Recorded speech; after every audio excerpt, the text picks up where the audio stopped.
여러분 안녕하세요. 신앙생활 하다 보면 그런 얘기 들어보셨죠?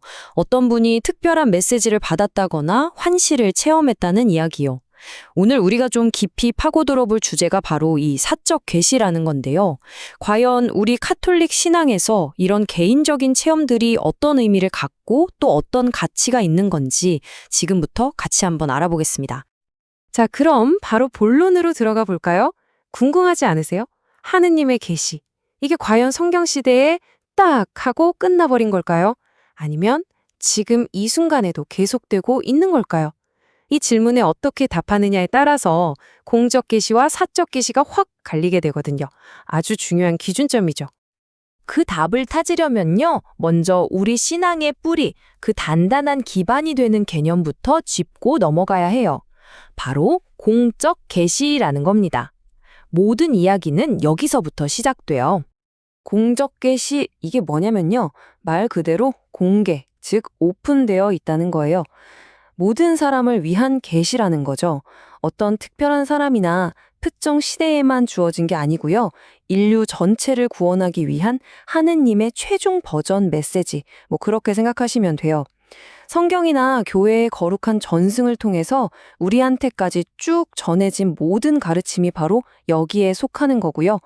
이게 바로 우리 신앙의 심장이고 절대로 바뀔 수 없는 단단한 바위 같은 토대라고 할 수 있겠습니다. 근데 여기서 진짜 재밌는 포인트가 있어요.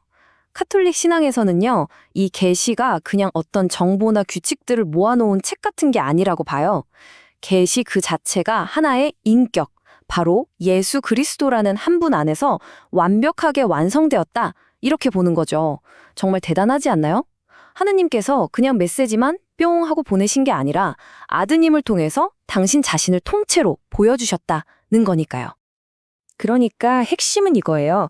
예수님의 모든 것, 그분의 말씀, 행동, 삶, 죽음, 부활, 이걸 통해서 하느님은 우리에게 필요한 모든 걸 이미 다 말씀하셨다는 거죠. 어떤 위대한 작가가 필생의 대작을 완성하고 끝! 하고 마침표를 딱 찍은 거랑 똑같아요. 누가 거기에 감히 새로운 챕터를 막 덧붙일 수가 없잖아요. 바로 그런 겁니다. 그래서 공적 계시는 예수님과 함께 완벽하게 완결된 거고 더 이상 새로운 게 추가될 수가 없다는 거죠. 자, 그럼 이런 궁금증이 생기죠. 아니, 계시가 이미 끝났다고요? 그럼 우리가 가끔 듣는 그 사적 계시는 도대체 뭐예요? 맞습니다. 바로 이게 오늘 이야기의 진짜 핵심이죠. 이 둘의 차이는요, 하늘과 땅 차이라고 보시면 돼요. 자, 보세요. 공적 계시는 모두를 위한 거고 신앙의 본질 그 자체예요. 반면에 사적 계시는 특정 개인이나 그룹을 위한 거죠. 그리고 역할도 달라요. 이미 있는 신앙을 더 잘 살도록 그냥 도와주는 서포터 역할인 거예요. 가장 큰 차이점, 공적 계시는 예수님 안에서 완전히 끝났지만 사적 계시는 시대를 초월해서 사람들을 격려하기 위해 계속 나타날 수 있다는 거. 비유하자면 공적 계시는 집의 단단한 기초고요. 사적 계시는 그 집을 예쁘게 꾸미는 꽃 같은 거라고 할 수 있겠네요.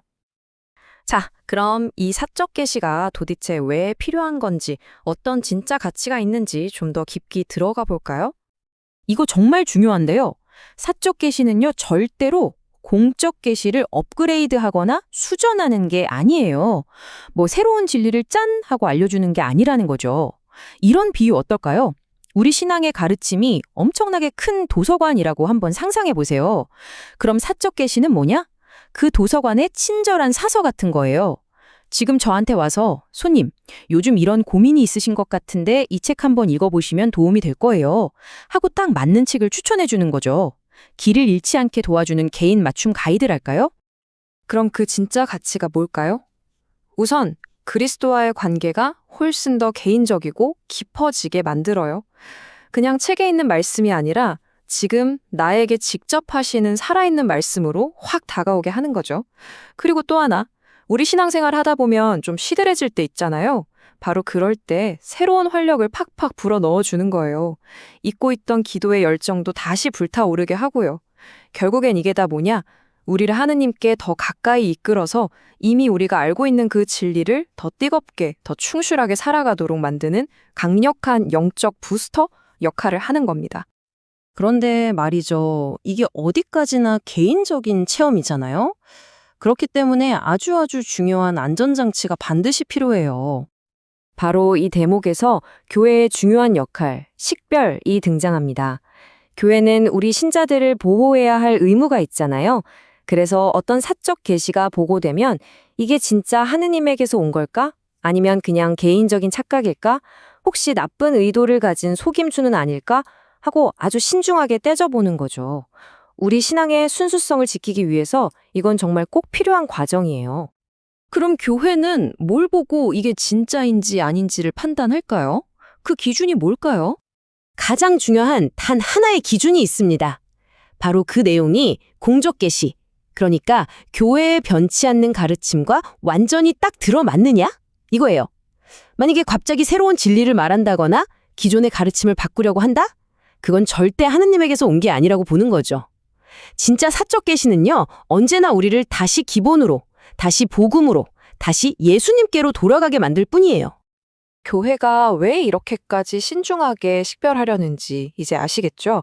만약 잘못된 계시를 덜컥 믿어버리면 신앙에 큰 혼란이 오고 공동체가 쪼개지고 심지어는 이단으로 빠질 수도 있거든요. 그러니까 교회의 이 꼼꼼한 검토는 우리를 지켜주는 아주 고마운 안전장치인 셈입니다. 자, 그럼 정리해볼까요?